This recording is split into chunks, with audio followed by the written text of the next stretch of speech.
Hello students, welcome to the channel online study with D K. हम सभी practice paper पर questions कर रहे हैं। ये सभी के लिए बहुत बेनिफिशियल होने वाले हैं और जो भी एग्ज़ाम देने वाले हैं वो ये प्रैक्टिस पेपर ज़रूर देख करके जाएं, क्योंकि ये बहुत ही इम्पोर्टेंट क्वेश्चन है और सभी क्वेश्चन आपके पैटर्न पर बेस्ड है। तो मैं आप सभी से रिक्वेस्ट करूँगी कि यदि आपने वीडियो को देखा नहीं है, चैनल को सब्सक्राइब नहीं किया है, तो आप चैनल को सब्सक्राइब करें, वीडियो को लाइक शेयर ज़रूर करें ताकि सभी तक ये इम्पोर्टेंट मटेरियल पहुंच सके। चलिए हम टाइम वेस्ट नहीं करते हुए आज का जो हमारा पहला क्वेश्चन है वो करते हैं। 17 पुरुष एक काम को 12 दिन में पूरा कर सकते हैं, उसी काम को 6 पुरुष कितने दिन में पूरा कर सकेंगे। देखिए इस टाइप के क्वेश्चंस हमने पहले भी कर सके। मैं हर पैटर्न के क्वेश्चंस आपके सामने लेकर के आ रही हूँ। तो सबसे पहले तो हम बात करते हैं कि कितने पुरुष हैं। 17 पुरुष हैं। कितने दिन में कार्य कर रहे हैं? 12 दिन में। हम इसी तरह से लेते हैं M1 D1 और भी जो भी और होंगे आपके वो आ जाएंगे यहाँ पर। M2 D2 के बराबर होगा। तो 17 पुरुष हैं, 12 दिन में काम कर रहे हैं, तो 6 पुरुष जो हैं कितने दिन में काम करेंगे। कितने की बात कर रहे हैं हम यहाँ पर? 6 पुरुष की। तो 6 दूनी 12 कर दीजिए आप, तो D2 बराबर कितना हो जाएगा? 17 दूनी 34। मतलब जो 6 पुरुष होंगे वो 34 दिन, मतलब ऑप्शन नंबर बी में अपना काम खत्म करेंगे। फिर बात आ रही है पंचभुज की पांचों भुजाएं बराबर है, इसके प्रत्येक अंतः कोण का मान होगा। देखिए अब बात हो रही है पंचभुज की। अब पंचभुज की जो है पांचों भुजाएं क्या है? बराबर है, तो इसके प्रत्येक कोण का मान बताना है आपको। तो सबसे पहले तो जब भी पंचभुज की बात आ रही है और आपको अंतः कोण का मान बताना है तो आप ये फॉर्मूला हमेशा याद रखें, 2n-4 अपॉन n इंटू 90। आपको अंतः कोण का मान बताना है तो आपके लिए फॉर्मूला ये होने वाला है 2n-4 अपॉन n इंटू 90। तो n मतलब है पंचभुज, पंचभुज मतलब 5 भुजाएं। तो आपका यहाँ पर 2 इंटू 5 माइनस 4 अपॉन 5 इंटू 90। 2 5 जा 10, 10 माइनस 4 आपका होता है 6, 6 इंटू 90 अपॉन 5, 5 से 90 आपका 5 1 जा 5, 5 8 जा और 18 और 6 होता है आपका 108, जो कि है आपका ऑप्शन नंबर ए में। आई होप कि आपको ये क्वेश्चन भी अच्छे से समझ में आया होगा कि पंचभुज के बारे में या कोई भी आपका षटभुज है तो आपको किस तरह से उसके अंतः कोण का मान निकालना है। नेक्स्ट क्वेश्चन देखते हैं। वह कोण जो अपने संपूरक का दुगना 5 गुना होता है। आपको वह कोण बताना है जो अपने संपूरक का कितने गुना है? 5 गुना है। सबसे पहले तो संपूरक मतलब 180 का, तो एक यदि कोण x से और दूसरा आपका होगा 180 माइनस x, क्योंकि दो कोणों की माप जब 180 होती है तो वह संपूरक कोण कहलाता है। अब यहाँ पर बोला गया है कि वह कोण जो अपने संपूरक का 5 गुना है, तो यह कोण इसके संपूरक कोण के बराबर होगा। आप यहाँ पर मल्टीप्लाई करेंगे तो 18 और 5 आपका होता है 90, मतलब 900 माइनस 5x।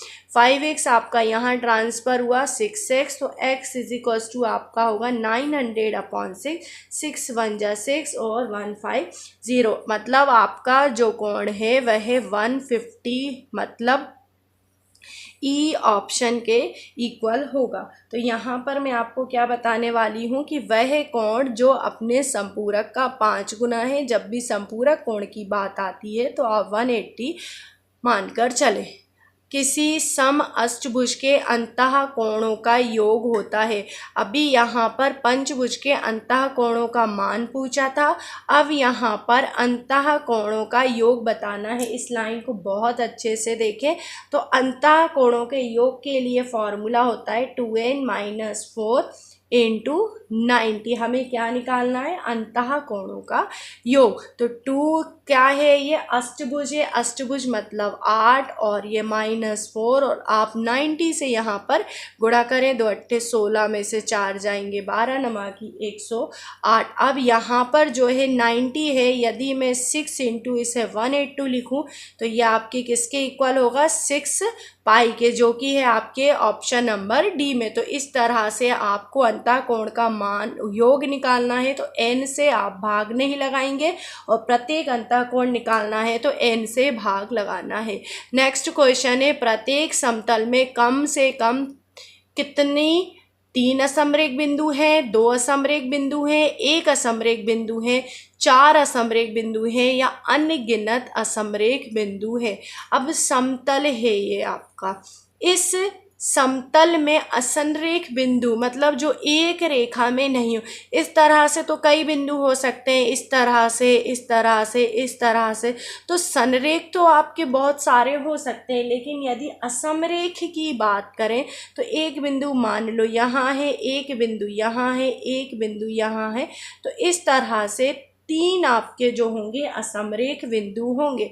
तो प्रत्येक समतल में कम से कम कितने असमरेख बिंदु होंगे? 3 असमरेख बिंदु होंगे। आई होप कि आपको सभी क्वेश्चन समझ में आ रहे होंगे। यदि आपको क्वेश्चन समझने में कोई भी प्रॉब्लम है तो आप मुझे कमेंट बॉक्स में ज़रूर बताएं और मैं मेन थिंग आपसे बार बार रिक्वेस्ट करूँगी कि ये वीडियो आपके किसी भी टेट एग्ज़ाम के लिए बहुत ही इम्पोर्टेंट होने वाले हैं, क्योंकि सभी टाइप के प्रैक्टिस पेपर हम आपके लिए प्रोवाइड कर रहे हैं और आप सभी को कहेंगे कि एग्ज़ाम जब भी होता है उससे पहले यदि आप प्रैक्टिस पेपर लगाते हैं तो ये आपके लिए काफ़ी बेनिफिशियल रहते हैं। इसीलिए आपने यदि चैनल को सब्सक्राइब नहीं किया है तो चैनल को सब्सक्राइब करें, वीडियो को लाइक शेयर ज़रूर करें। चलिए नेक्स्ट क्वेश्चन देखते हैं। किसी त्रिभुज की भुजाओं के लंब समद्विभाजक जिस बिंदु पर मिलते हैं उसे त्रिभुज का अंतःकेंद्र, परिकेंद्र, गुरुत्व केंद्र, लंब केंद्र या मध्य बिंदु कहते हैं। अब बात हो रही है, कोई आपका ये त्रिभुज है, मैंने इसके लंब समद्विभाजक मतलब हमने इस तरह से लंब डाला हुआ है, तो ये जो लंब है जिस बिंदु पर मिलते हैं ये त्रिभुज का बिंदु कौन सा कहलाता है? तो आप इस बात को याद रखें, सीधी सीधी परिभाषा है, हम इसे परिकेंद्र कहते हैं, जो कि है आपके ऑप्शन नंबर बी में है। त्रिभुज के अंदर ही बनता है लंब समद्विभाजक का केंद्र हमेशा, तो ये परिकेंद्र कहलाता है। नेक्स्ट क्वेश्चन है, किसी चक्रीय चतुर्भुज का एक कोण 70 डिग्री है तो उसके सम्मुख कोण का मान होगा। अब चक्रीय चतुर्भुज का यदि एक कोण 70 डिग्री है तो उसके सम्मुख कोण का मान क्या होगा? सबसे पहले तो आप चक्रीय चतुर्भुज की एक प्रॉपर्टी हमेशा याद रखें कि जो उसके सम्मुख कोण का मान होता है वो हमेशा आपके कोणों का मान होता है वो 180 अंश होगा। तो यदि हम इसे 70 से कोणों का योग और माइनस कर देते हैं तो ये आपका होता है 110 डिग्री, जो कि है आपके ऑप्शन नंबर ई में। तो सम्मुख कोण आपके किसके बराबर होगा? 110 के, और दो कोणों का मान 180 अंश। नेक्स्ट क्वेश्चन है, x⁴y माइनस xy4 के गुणनखंड होंगे। ये क्वेश्चन देखिए आपके गुणनखंड से लिया गया है कि इस तरह के क्वेश्चन के आप गुणनखंड किस तरह से निकालेंगे। बहुत ही इंपॉर्टेंट क्वेश्चन है और एग्जाम के व्यू पॉइंट से हमेशा इस टाइप के क्वेश्चंस पूछे जाते हैं। तो देखिए यहाँ पर आप किस तरह से कॉमन निकाल सकते हैं। ये है आपका x⁴ माइनस xy⁴। अब आप देख सकते हैं x और y तो आपके दोनों में मौजूद हैं। यहाँ पर x की पावर 4 है बट यहाँ पर y की पावर 4 है, तो इस तरह से हम पावर के टर्म में तो कॉमन नहीं ले सकते हैं।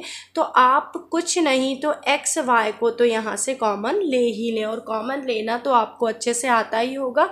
यदि आप यहाँ से x y कॉमन लेंगे तो y तो आपका पूरा का पूरा बाहर हो जाएगा, सिर्फ आपका एक x यहाँ बाहर हो गया, तो पावर में 4 था तो अब पावर में 3 आपका यहाँ माइनस।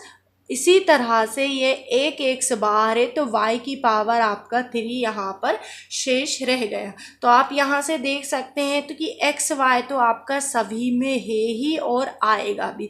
अब यहाँ जो है इसके लिए हमने एक सर्वसम्मिका देखी हुई है, AQ माइनस VQ के लिए इसकी सर्वसम्मिका क्या होती है? A minus B A² minus AB plus V square. इस तरह से इसकी सर्वसम्मिका क्या होती है, ए माइनस बी, और जब माइनस वाला होता है तो यहाँ पर आप प्लस का साइन लेते हैं, तो A minus B A square plus A B plus B square. तो इस तरह से हम इसे भी एलाबरेट करेंगे। ये होगा एक्स माइनस वाई और x square plus x y plus y square. यदि आपको समझने में थोड़ी भी प्रॉब्लम होती है तो आप a is equals to x और b is equals to y रख कर इसे सॉल्व यहाँ पर कर सकते हैं। तो आप यहाँ पर देखें कि इस तरह का आंसर किस ऑप्शन में है, x square plus x y वाला। तो ये लास्ट ऑप्शन जो डी है ये आपका यहाँ पर राइट आंसर होगा। तो इस तरह से आपका कोई भी गुणनखंड वाले क्वेश्चन है, यदि आपको आइडेंटिटी अच्छे से याद है और आती है तो आप इजीली इन क्वेश्चन को सॉल्व कर पाएंगे। नेक्स्ट क्वेश्चन देखते हैं। x minus y equals to 4 है तथा एक्स वाई इक्वल्स टू 21 है, तो x cube minus y cube का मान होगा। अब यह वही बात हुई कि यदि आपको आइडेंटिटी सर्वसम्मिका अच्छे से आती है तो आप इस तरह के क्वेश्चन इजीली कर पाएंगे। तो देखिए मैं यहाँ से आपको एक आइडेंटिटी याद करवाने की कोशिश करूँगी, क्योंकि यहाँ पर x माइनस वाई की वैल्यू और एक्स वाई की वैल्यू दी है।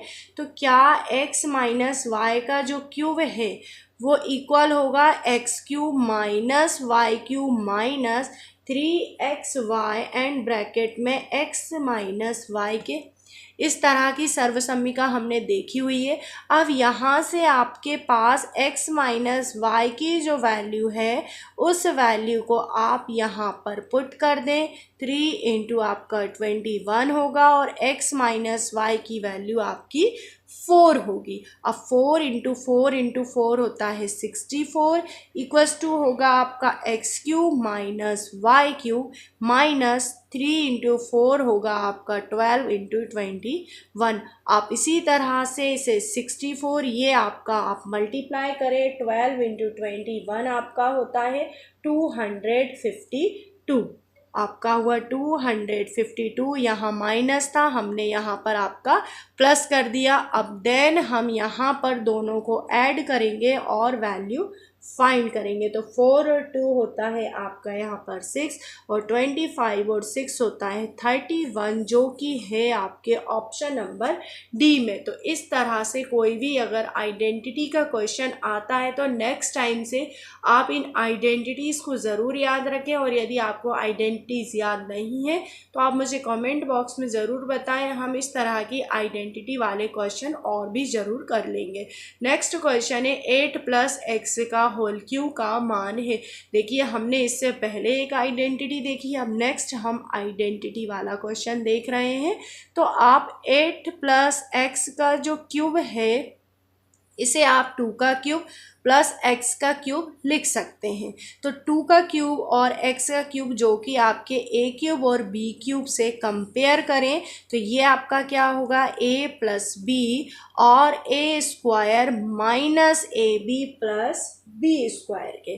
किस तरह से मैंने देखिए आइडेंटिटी को आपके सामने लेकर के आई हूँ कि आपको यदि आइडेंटिटी अच्छे से याद है तो आप इस तरह के क्वेश्चन अच्छे से कर पाएंगे। तो आप a plus b A square minus a B plus B square है, तो a इज इक्वल्स टू आपका 2 है यहाँ पर और b इज इक्वल्स टू आप यहाँ पर x लेकर के चलें। तो आप क्या लिखेंगे आइडेंटिटी को, 2 प्लस एक्स होगा 2 square minus 2x plus x का स्क्वायर। तो 2 प्लस एक्स होगा 4 minus 2x plus x square होगा, जो कि है आपके ऑप्शन नंबर आप देख सकते हैं सेकंड में बी ऑप्शन में। तो इस तरह के आइडेंटिटी के कोई भी क्वेश्चन आते हैं तो आपको यदि आइडेंटिटी याद होंगी तो वो इजीली हो जाएंगे, और यदि आपको आइडेंटिटीज़ याद नहीं है तो आप आइडेंटिटीज़ अच्छे से याद कर लें, क्योंकि ये मोस्ट इम्पोर्टेंट पार्ट है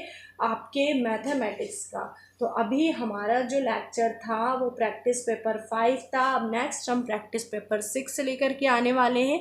आप सभी के लिए रेगुलर प्रैक्टिस पेपर मिलते रहेंगे और आप सभी अच्छे से प्रैक्टिस करें तो एग्ज़ाम में आप कभी भी हर क्वेश्चन अटेम्प्ट कर पाएंगे। तब तक मेन थिंग ये कि आपका कॉन्सेप्ट क्लियर रहेगा तो और भी अच्छा रहेगा।